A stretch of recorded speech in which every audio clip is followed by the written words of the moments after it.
စိတ်သက်ပြန်တက်လာဖို့အကောင်းဆုံးနည်းလမ်းလေးတွေတကယ်တော့စိတ်သက်ကြတယ်ဆိုတာသင်တယောက်တည်းမဟုတ်ပါဘူး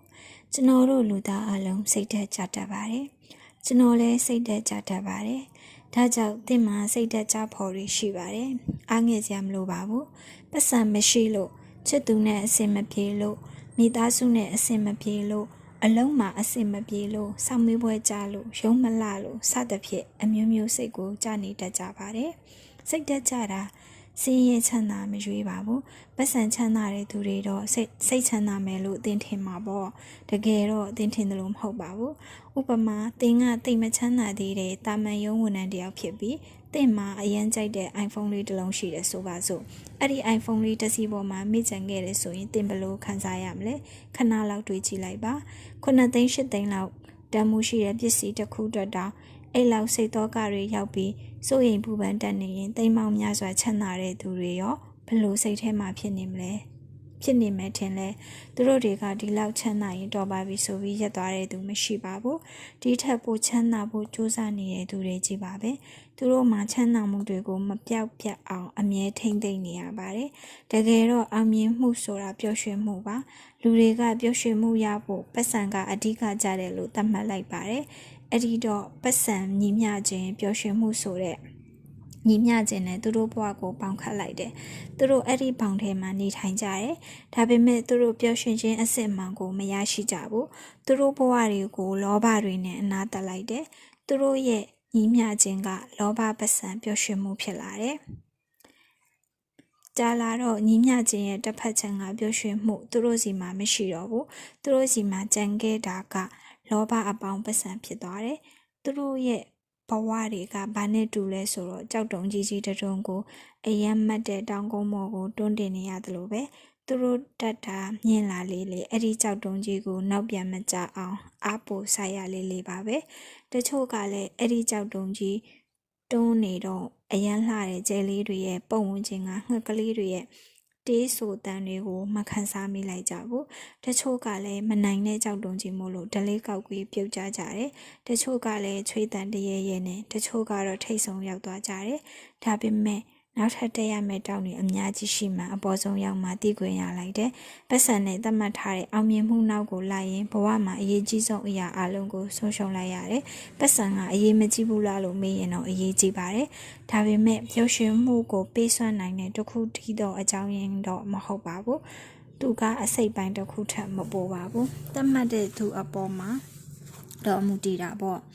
သင်ကပတ်စံဒီတာပျော်ရွှင်မှုကိုစံချင်းပေးနိုင်တဲ့အရာလို့သတ်မှတ်ရင်တော့ပတ်စံနေရှာပြီးပြောအောင်စမ်းကြည့်နိုင်ပါတယ်ဒီလိုမှမဟုတ်ပဲပတ်စံကအရာရာမဟုတ်ဘူးလို့သင်ယူဆရဲဆိုရင်တော့အောက်ပါနီလန်း၄မျိုးအတိုင်းစမ်းကြည့်စေချင်ပါတယ်ကျွန်တော်ကိုယ်တိုင်လည်းပျော်ရွှင်စွာနေနိုင်ခဲ့တဲ့နီလန်းတွေဖြစ်ပါတယ်အတွေးတွေကိုပြောင်းလဲကြည့်လိုက်ပါစိတ်ကအရာရာပါပဲဥပမာတင်ကြုံဖို့လား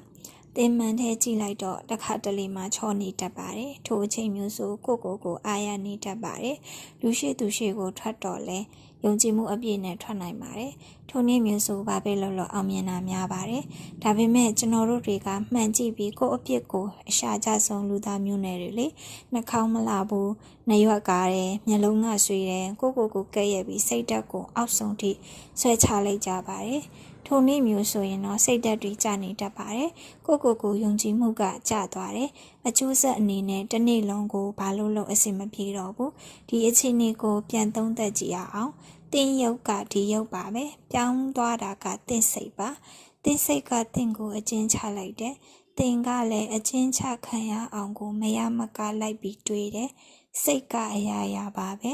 အလိုအလျောက်လေးထဲမှာလွင့်မျောနေတဲ့တိမ်တွေကိုလည်းစင်ရုပ်တွေကြားရုပ်တွေအဖြစ်မြင်ကြည့်လိုက်လို့ရတယ်ညဘက်ခေါင်းရင်းမှာထောင်ထားတဲ့ဖြာလိပ်ကြီးကိုလည်းတရေလို့တွေးပစ်လိုက်လို့ရတယ်အဲ့ဒီတော့တေချာပြန်ပြီးစဉ်းစားရင်ပျော်ရွှင်မှုရဖို့ဆိုတာစိတ်ကိုပြင်ရမှာပါပတ်စံမဟုတ်ပါဘူးပတ်စံနဲ့ညီမျှခြင်းချခြင်းရင်လည်းရပါတယ်ဒါပေမဲ့အဲ့လိုစဉ်းစားရင်တော့စိတ်ချမ်းသာဖို့ပတ်စံအရင်ရှာကြည့်လိုက်ပါဒီစာအုပ်ကိုဖတ်နေကြတဲ့ကသင်စိတ်တက်ပြန်တက်ချင်တဲ့သူဆိုတာသိကြပါတယ်သင်အတွေ့တွေနည်းနည်းလောက်ပြောင်းလဲကြည့်ပါ တင်းရဲ့အထက်ကသူတွေကြီးပဲမကြည့်ပါနဲ့တင်းစိတ်တက်ကြနေတဲ့ဆိုရင်ဘတ်စကာတွေကြားတဲ့ပြေးလွှာပြီးပန်းရောက်နေတဲ့ကလေးတွေသူများအကြောင်းစိန်ဝတ်စုံလေးတွေကိုငေးကြည့်နေတဲ့ကလေးတွေတစ်နေ့လုံးမှာထမင်းတစ်နက်ပဲစားရတဲ့သူတွေအာဖရိကမှာ2ရက်မှတစ်ခါလောက်အစာစားခွင့်ရတဲ့ကလေးတွေကိုအာနာပါတင့်မှာရုပ်ပိုင်ဆိုင်ရာအနှိမ့်ချက်ရှိတယ်လို့ထင်ရင်10တန်းမှာတင်ခဲ့ရဘူးတဲ့ဟယ်လင်ခဲလာကိုအာနာပါမျက်စိလည်းမမြင်နားလည်းမကြားခဲ့တဲ့ဟယ်လင်ကိုတော့ဘဝကိုရင်ဆိုင်နိုင်ရင်တင်ခါရောတင်းမျက်လုံးမလှဘူးထင်ရင်တစ်ခါလောက်မျက်လုံးမှိတ်ပြီးလမ်းလျှောက်ကြည့်ပါဦးမျက်စိမမြင်တဲ့သူတယောက်ဆိုရင်ရောဘယ်လိုနေမလဲတင်းအရန်ကန်ကောင်းပါတယ်တင်းစိတ်တက်ကြနေတဲ့အချိန်ဒီစာကိုတင်းဖတ်နိုင်ပါတယ်ဘဝရဲ့အလှပတွေကိုခန်းစားနိုင်ပါတယ်မနှက်ဖြန်ဆိုတာမသေးချတဲ့အရာမို့လို့လက်ရှိချိန်ကိုလေးစားပါဘယ်တော့မှမကောင်းတဲ့စိတ်ဓာတ်နဲ့အရာရာကိုမကြည့်ပါနဲ့အဲ့ဒါဟာစိတ်တက်ကြရခြင်းရဲ့အဓိကအကြောင်းရင်းတစ်ခုပါအချုပ်ခံတဲ့ကအကျဉ်းချခံထားရတဲ့အကျဉ်းသား2ယောက်ကသတင်းမောက်အပြင်ဘက်ကိုပြန်တူကြည့်လိုက်တယ်ပထမတစ်ယောက်ကပြောတယ်အပြင်မှာရေဘက်တွေကြီးပဲစိတ်ပြတ်ဖို့ကောင်းလိုက်တာဒုတိယတစ်ယောက်ကပြောတယ်ဒီညလာတာတယ်နော်ကျယ်ရီလဲစုံပြီးအရန်လှလိုက်တာတဲ့လူတွေရဲ့အတွေးတွေဟာလူတွေရဲ့ပျော်ရွှင်မှုပါပဲ people choose what to see တဲ့တင်မပြောင်းလဲနိုင်တဲ့အရာတွေကိုအကောင်းမြင်ကြည့်ပါတင်အရင်ကထပ်ပို့ပြီးစိတ်ချမ်းသာလာတာတွေ့ရလိမ့်မယ်။နဲ့တင့်ကိုတင်ချီကျူပါတင့်ကိုတင်အမြဲအပြစ်ရှာနေတာကိုခဏလောက်ရက်ပြီးတစ်ခါလောက်ဖြစ်တင့်ကိုတင်ချီကျူကြပါတင်ဘာပဲလို့တခုခုအောင်မြင်စွာပြီးဆုံးသွားတိုင်းတင့်ကိုတင်ချီကျူဖို့မမေ့ပါနဲ့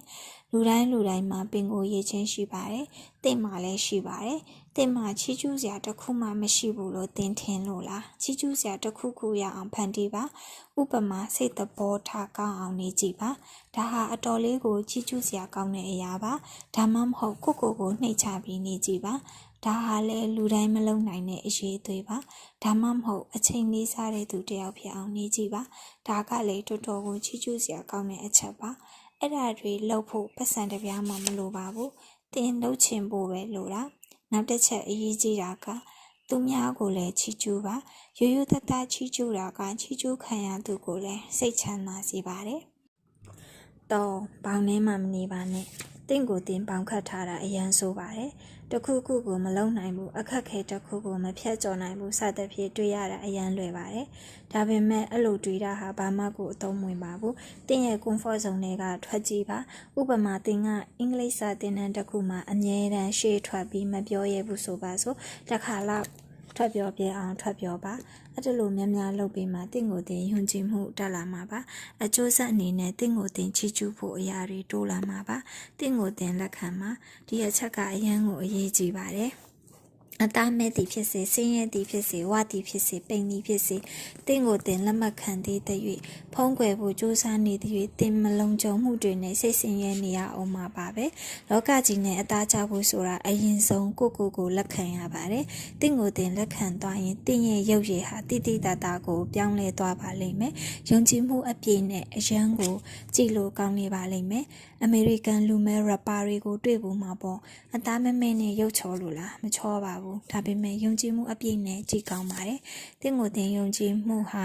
တင့်ရဲ့ရုပ်ရည်ကိုပါအများအမြင်မှာပြောင်းလဲပြနိုင်ပါတယ်ဒါကြောင့်တင့်ကိုတင်လက်ခံမှာယုံကြည်ပါဘောင်းထဲမှာမနေပါနဲ့ဘောင်းပြင်ထွက်ကြည့်ပါအပြင်မှာအရန်လှပါတယ်၄မိမိမှာရှိတာကိုတန်ဖိုးထားပါ Some people just don't know how to appreciate what they have got